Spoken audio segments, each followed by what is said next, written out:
I'm Wolfgang Riebe, and these are my quick tips. Today I want to talk about the art of sales. I stumbled across one of my favorite sayings by an unknown author the other day, and it goes like this: do not wait for ideal circumstances nor for best opportunities. They will never come. Go out and look for them.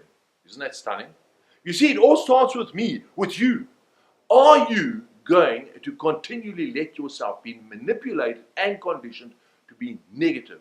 Or are you going to take the responsibility for your life and take the first step yourself? It's not that difficult. Reality, many of us have heard opportunity knocking at our door, but by the time that we've dressed, combed our hair, unlocked the chain, pushed back the bolt, turned two locks, and shut off the burglar alarm, it was gone. Stop waiting. Stop making excuses.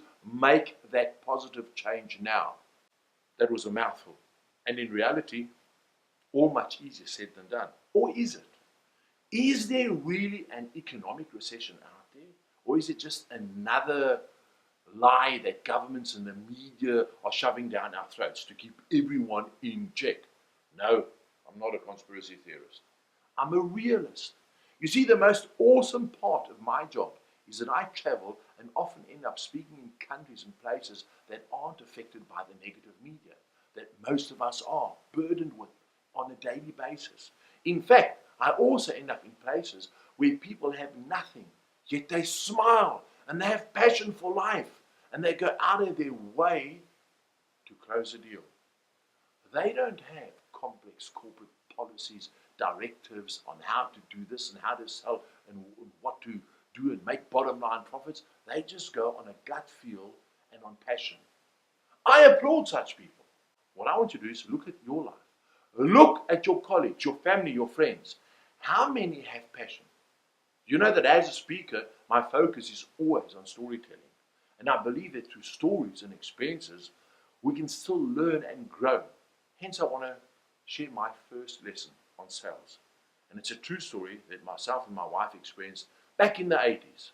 To this day, no matter what anybody throws at us, no matter how much or what they say or how tough the economy is, we always remind ourselves of this one story. It's amazing, and it shows us that with passion, anything flourishes. It's a story on selling. Now, you may not think that you are a salesperson, but in reality, each and every one of us, in everything we do in our daily lives, we are selling. Whether it's to seek a favor from our partner, whether we want our kids to do the dishes, or we are forever going through sales and negotiation processes in order to achieve an outcome. Part of being unhappy is losing that skill to do this properly, and hence not achieving all the outcomes we desire.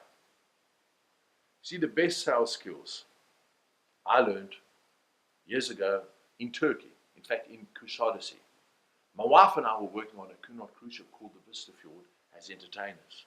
It had docked in Kuşadası, and we were doing the typical tourist thing of window shopping. Now, as we entered the main street, a young chap asked us where we were from. I wasn't going to say from Germany or USA or England, where all the Europeans always came from that went there. That was the majority of the tourists.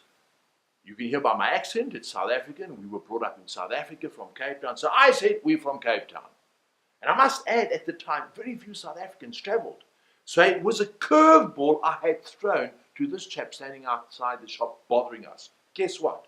He replied, wow, what a great place. I've been there. In fact, I was there last year. I've got photos and I have a bottle of Zonneblom Gewürztraminer from the Cape Winelands. I didn't expect that answer. Of course, having lived in the UK for many years, I was yearning for some Cape wine. So I took him up on the challenge and replied, prove it. Well, he took us into the leather store and pulled out a photo album with himself in Cape Town. We started chatting. We relaxed and connected. His name was Apollo. I'll never forget him. And he brought out a bottle of Zonneblom Gewürztraminer then and there. Here we were in Turkey, drinking South African wine and reminiscing about Cape Town with a perfect stranger. At that time, there was no internet. In fact, fax machines had just become the rage. Working on a ship, communication with home was infrequent and it was expensive.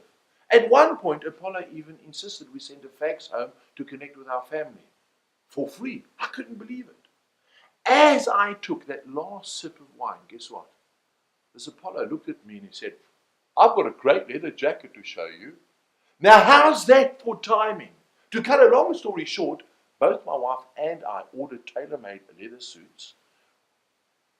Each of us picked them up 2 weeks later. In the interim, Apollo became a good friend, and to this day, if I go there, I'm going to go look him up again.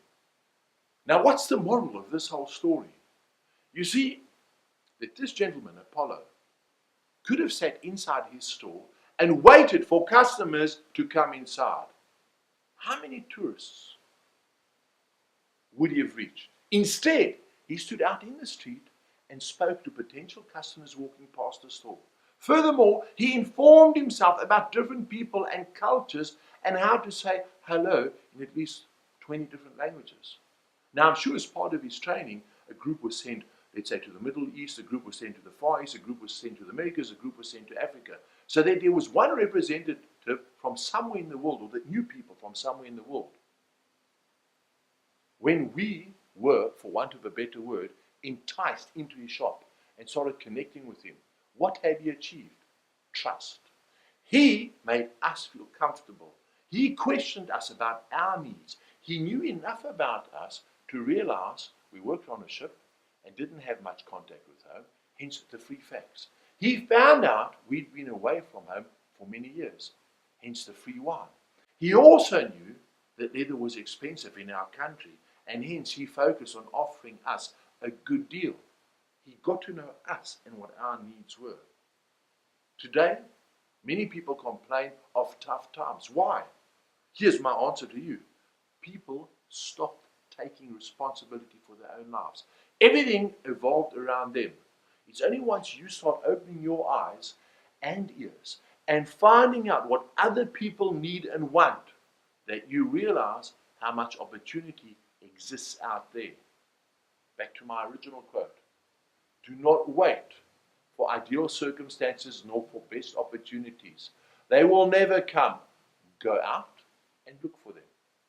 That's why I have huge respect for the Turkish. Everywhere I went in Turkey, people stood outside their shops and they tried to pull me in. I never once saw someone sitting inside with a sad face saying, feel sorry for me, come support me. Think about that. They took responsibility. They went out and looked for the best opportunities. They did not sit on their butts and complain about life and everything around them.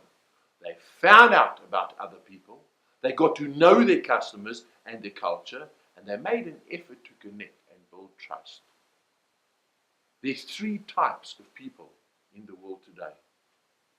Think about this. Number 1, those that make things happen, those that watch things happen, and those that have no idea that anything happened at all.